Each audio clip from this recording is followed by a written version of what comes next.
Good afternoon guys, welcome back to the channel. Chris Dennis here, putting specialist and short game performance coach. So unfortunately we're not on location today. I'm back on the Costa del Rotherham. We're going to be continuing the theme of things that I hear people say and things that you shouldn't be doing because it's not going to help you improve your short game, improve your game in general and lower your scores. So we're talking a little bit of pitching today. So one common trend I see from lessons or when I'm on the golf course with a playing lesson I see other people hitting is when people get the distance which nobody likes, which is a given, between 30 yards and 90 yards. They're not sure what club to use, how far to swing back, what they're going to do differently to achieve the shot they want to do. And a lot of the times people say, well, just make sure you commit to the shot. What I see there is people will have their hands pressed forwards, they go very short, it's very quick and wild, and although it's not stayed on the green, that's gone way to the right. So people get very short, very quick, and they can't control the distance because one time that might go through at 45 miles an hour, the next time might go through at 60. And you're going to get different launch conditions, different distances, different spins, and you have no idea and there's no confidence on here. Another shot I normally see if you get short and quick is the shank, or a very thin shot. So a very thin shot that goes like a missile, and I've just thinned a brand new golf ball, it might not be brand new anymore. It goes thin, it goes way through the back of the green and it's not controlled, and then you've got a tough chip coming back. So one of the things in chipping is what I see a lot is people will move the ball position back because that's what they've been told over years and that's what they think they have to do. But if we think about that now, as the club is working down into the golf ball, the club face is still not to its low point, so it's still pointing out to the right and the path's working out to the right.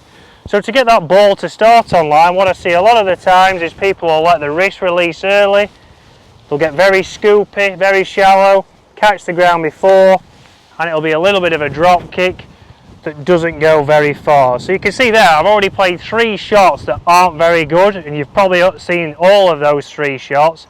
And it comes from the same problem, not understanding what we're trying to achieve when we are pitching.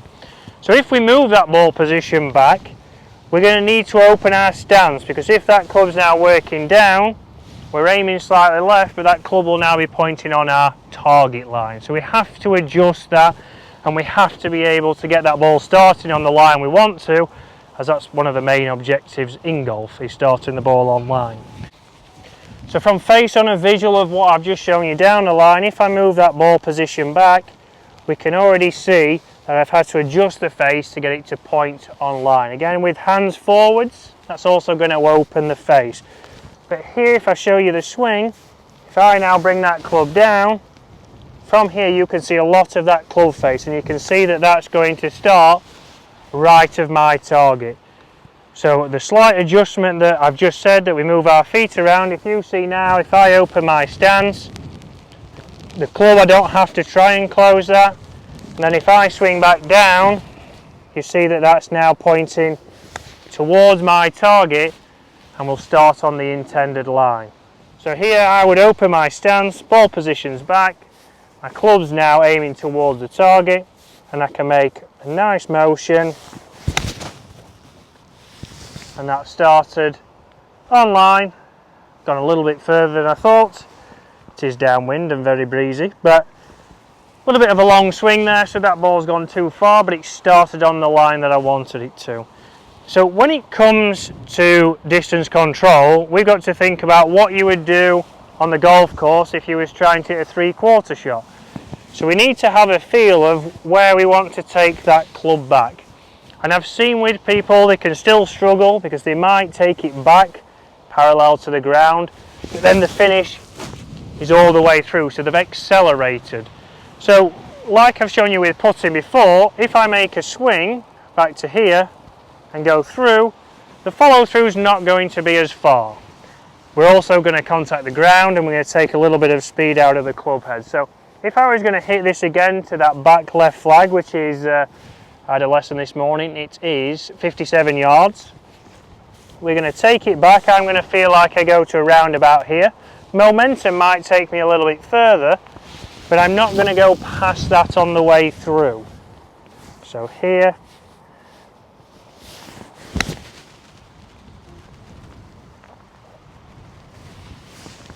so again, a little bit long, so that swing for me with a 56 takes it too far. So now I know, what do I need to do? I need to just make that motion a little bit smaller because the contact was good, launch direction was good.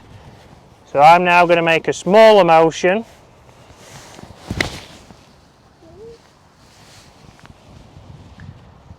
And that now is pitched at my target, and on a green that would have checked if it was not downwind.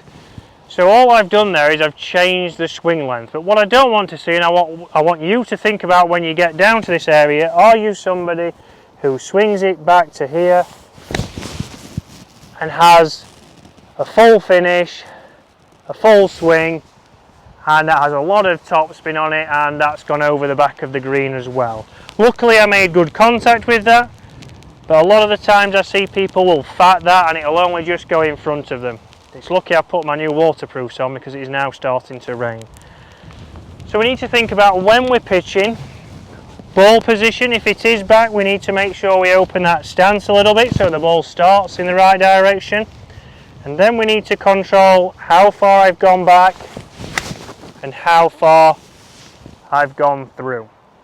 That's going to allow us to control the direction. It's also going to allow us to control the distance. So don't get fooled into you need to be positive and you need to hit through this. Yes, with any swing or any shot you need to be positive, but we need to have the right tempo. It is no good us going back really slow and then hitting through very fast. The low point there is going to be very different.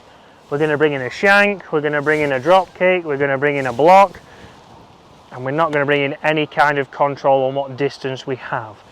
Again, if I have that ball position a little bit back in the stance, we have to open our stance to make sure that that ball is starting on the line that we want to and getting as close to the flag.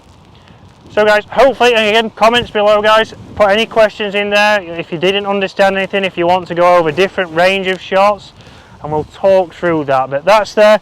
One of the biggest things I see in pitching is people say hit it harder, they accelerate through, they don't have control, and also they don't know how to adjust their stance to get the ball to start online.